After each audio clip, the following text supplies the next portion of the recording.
بسم اللہ الرحمن الرحیم نحمدہ ونصلی ونسلم علی رسولہ الکریم اما بعد فاعوذ باللہ من الشیطان الرجیم بسم اللہ الرحمن الرحیم۔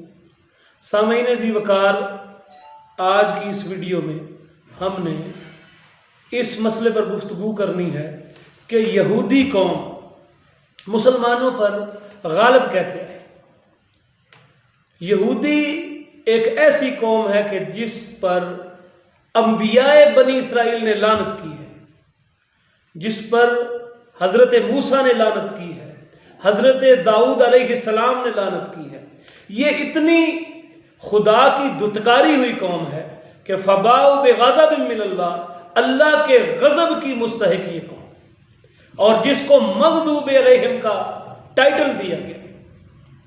اتنی بدبخت قوم، اتنی شقی قوم، اتنی بے غیرت قوم، یہ آخر اتنی ذلیل قوم، اللہ تعالیٰ ایک جگہ پر فرماتے ہیں کہ ان کے اوپر ذلت اور مسکنت ڈال دی گئی، ان پر مسکینی ڈال دی۔ لیکن یہ جو اتنی ذلیل قوم تھی، اتنی مسکین گھٹیا قوم تھی،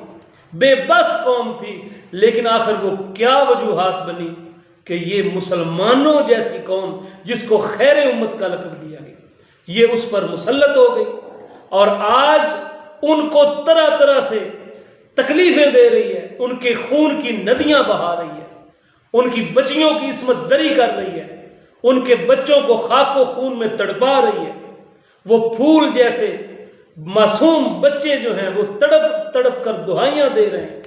لیکن کیا وجہ ہے کہ وہ کیا اسباب بنے کہ یہ قوم اتنی دلیر ہو گئی، جو لومڑ سے بھی زیادہ ڈرپوک قوم تھی، جس قوم کو موت کا خوف ہر وقت ایک دھڑکے کی طرح لگا رہتا تھا۔ لیکن وہ کیا وجہ بنی کہ مسلمان اتنے کمزور ہو گئے، مسلمانوں کے اندر اتنی کمزوری آ گئی،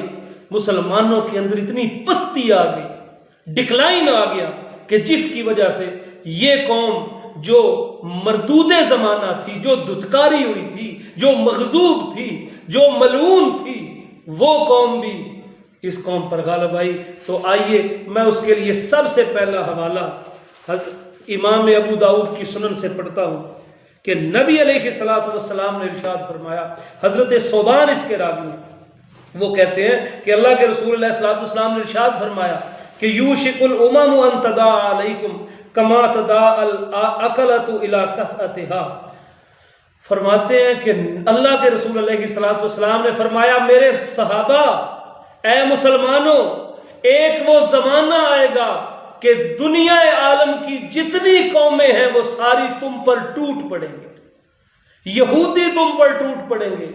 کسی جگہ پر عیسائی تم پر ٹوٹ پڑیں گے، کسی جگہ پر یہودی تم پر ٹوٹ پڑیں گے، کہیں ہندو تمہاری قتل و غارت کریں گے،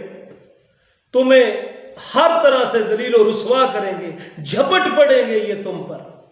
اور کیسے آپ نے تشبیہ دی، فرمایا کما تداع الاکلۃ الی کسأتها، جیسے کھانا کھانے والے دسترخوان پر ٹوٹ پڑتے ہیں، اس پیالے پر ٹوٹ پڑتے ہیں جس میں کھانا ہوتا ہے۔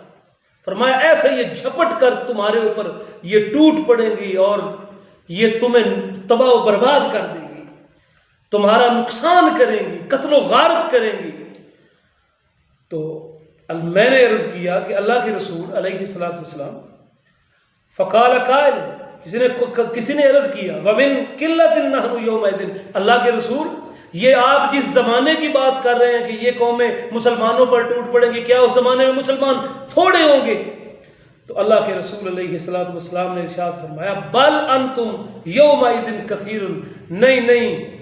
اے پوچھنے والے، تم اس دن تھوڑے نہیں ہوگے بلکہ کثرت میں ہوگے۔ اور بالکل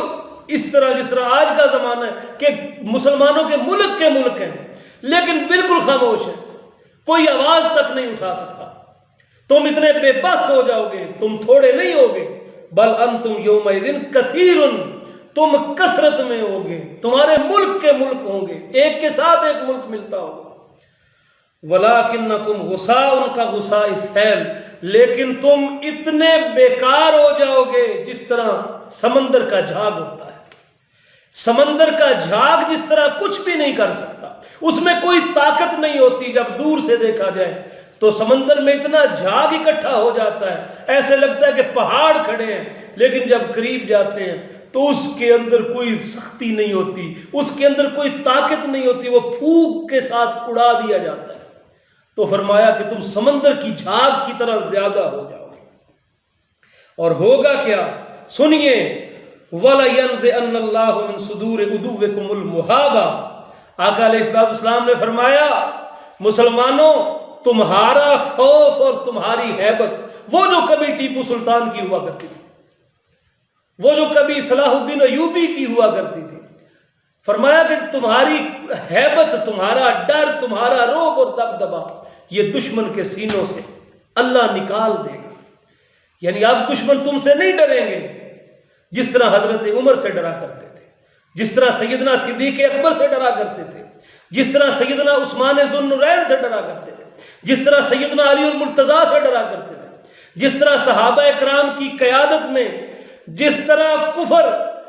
ڈرتا تھا کہ ان کی آنکھوں میں آنکھیں ڈال کر نہیں دیکھتا تھا، کفر پر ہیبت اور لرزہ طاری ہو جاتا تھا، ایوانان کفر میں ایک زلزلہ طاری ہو جاتا تھا، فرمایا تمہارا ڈر تمہارے دشمنوں کے سینے سے نکل جائے گا، ہوگے تم بڑی تعداد۔ اور وَلَيَقْذِفَنَّ اللَّهُ فِي قُلُوبِكُمُ الْوَهْنَ، اور اللہ تمہارے دلوں میں، اے مسلمانوں، تمہارے دلوں میں اللہ بزدلی ڈال دے گا، وہن ڈال دے گا۔ تو اب صحابی نے جب یہ لفظ سنا کہ تمہارے دلوں میں اللہ وہن ڈال دے گا، تو صحابی نے پوچھا، آقا یہ وہن کیا ہے؟ وَمَا الْوَهْنُ یا رسول اللہ صلی اللہ تعالی علیہ وآلہ وسلم، اللہ کے رسول یہ بزدلی اور یہ وہن کیا ہے اور یہ کیوں آئے گا ہم پر؟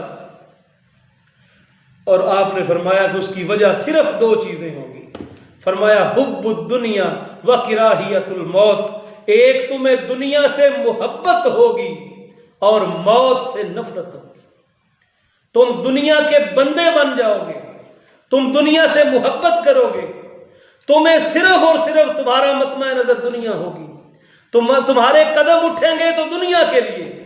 تمہاری زبانیں ہلے گی تو دنیا کے لیے، تم سوچو گے تو دنیا کے لیے، تم لکھو گے تو دنیا کے لیے، تمہارا ہر قدم، ہر فکر، ہر سوچ، ہر زاویہ نگاہ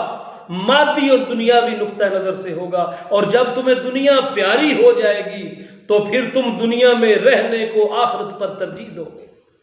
تمہیں دنیا محبوب ہو جائے گی اور موت سے نفرت ہو جائے گی۔ عزیزان گرامی، وہ موت کہ جو مسلمان کے لیے شہد سے زیادہ میٹھی تھی، وہ موت جو مسلمان کی نظروں میں خدا سے ملنے کا ایک جسر اور ایک پل تھی، وہ موت جو مسلمان کی نظروں میں اتنی عزیز تھی کہ وہ اپنی جان کو خدا کی بارگاہ میں پیش کرنے کو وہ اپنے لیے ایک بہت بڑا ایک فخر سمجھتا تھا کہ جان دی ہوئی خدا کی تھی، حق تو یہ ہے کہ حق ادا نہ ہوا۔ فرمایا کہ تمہارے دلوں میں